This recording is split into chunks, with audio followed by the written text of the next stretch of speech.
Since this time last year, full 12 months, 3 letters that you have been hearing about almost daily.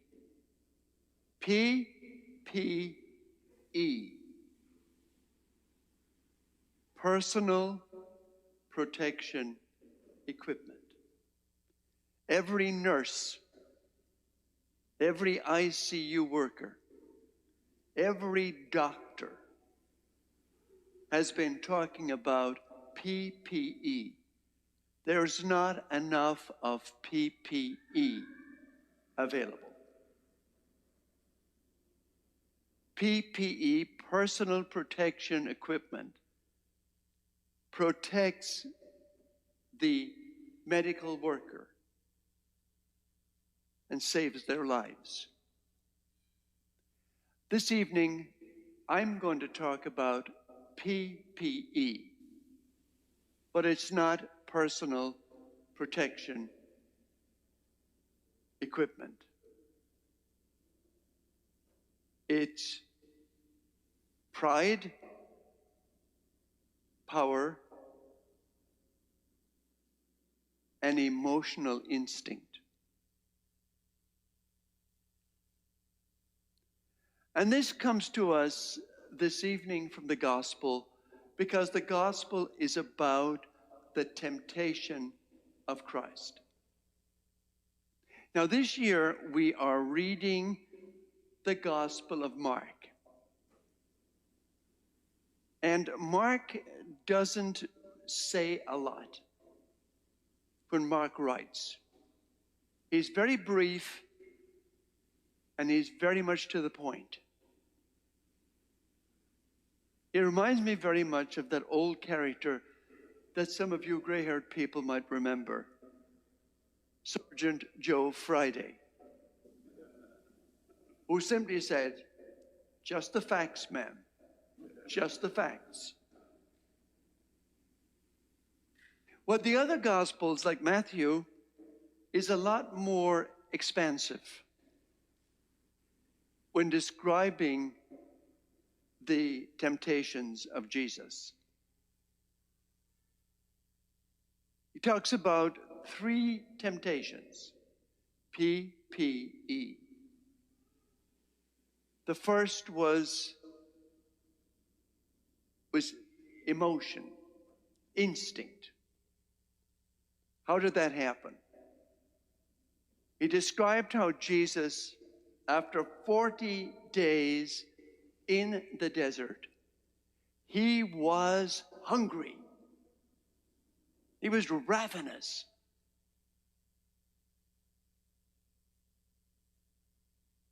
And he said to himself, "Why don't I be good to myself? See all these stones here in the desert? I can make all those into bread. I'm God. Why should I suffer? Why don't I eat this bread and be good to myself?"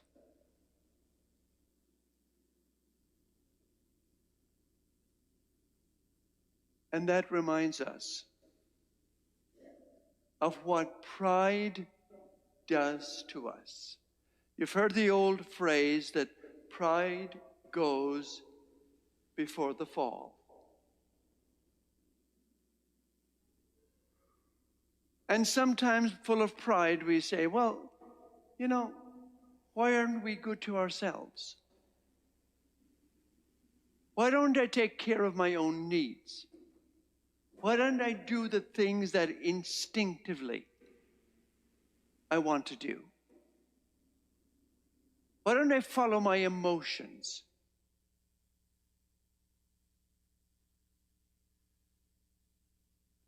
That's the first.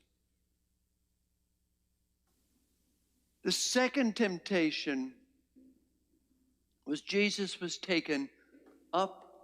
He went up into the very tower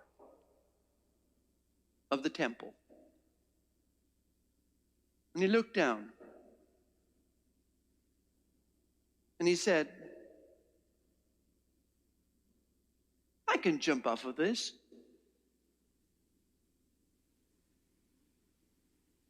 God the Father will protect me. He'll send angels to make a cushion for me. I don't need to worry. I can jump if I want to.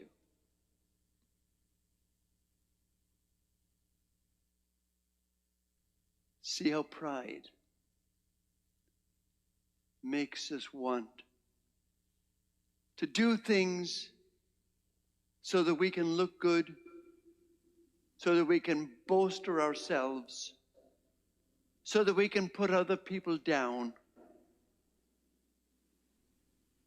so that we can feel we're superior.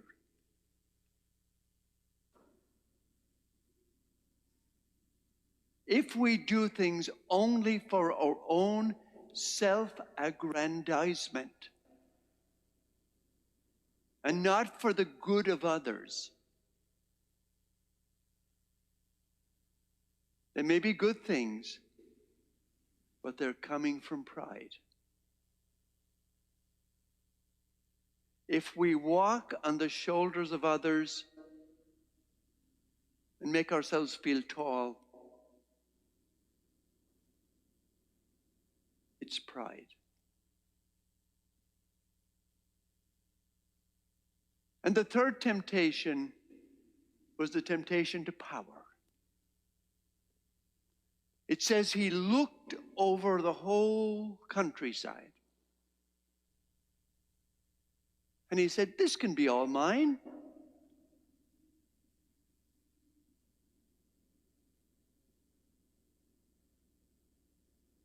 But what did he need it for? Why did he need all those possessions? But the desire for power wanted him to take those possessions. Do you see what that desire for power does to us? How it obsesses us, how it changes the world to suit us, how it gets into our minds.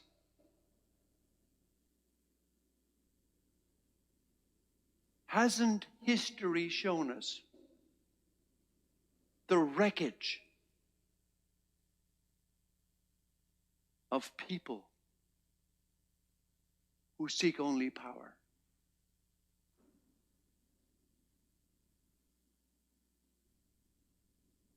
Are we any strangers to that? Are we any better? No. There is that temptation in each one of us to hoard, to grab, to take.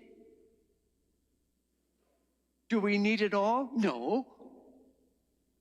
We want it. Do people need all that power? No. But they want it. How deep those instincts are in each one of us. To pleasure, to pride, to power.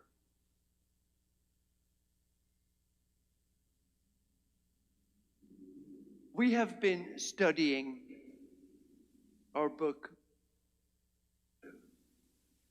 The Hidden Gem, The Hidden Power of Kindness.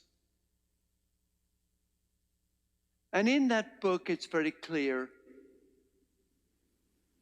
that to be a kind person, to think kindly, to speak kindly, to act kindly, we first of all have got to be aware of what's going on in ourselves. Our own selfishness, our own self-centeredness, our own pride, out of which comes so much badness. And we have to be aware of getting control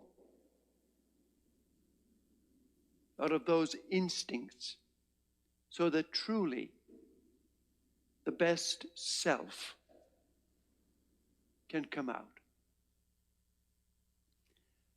That's why we have the time of Lent, a time for all of us to reflect a little bit, to think a little bit about ourselves. And there's none of us here or anywhere that's free from these instinctual drives. They're part of that human nature that we try to kick every day. Read that book. Open a page or two of it. Join us on Friday nights if you wish. You'll truly find help, and you'll truly find insight into what goes on in the heart of each one of us.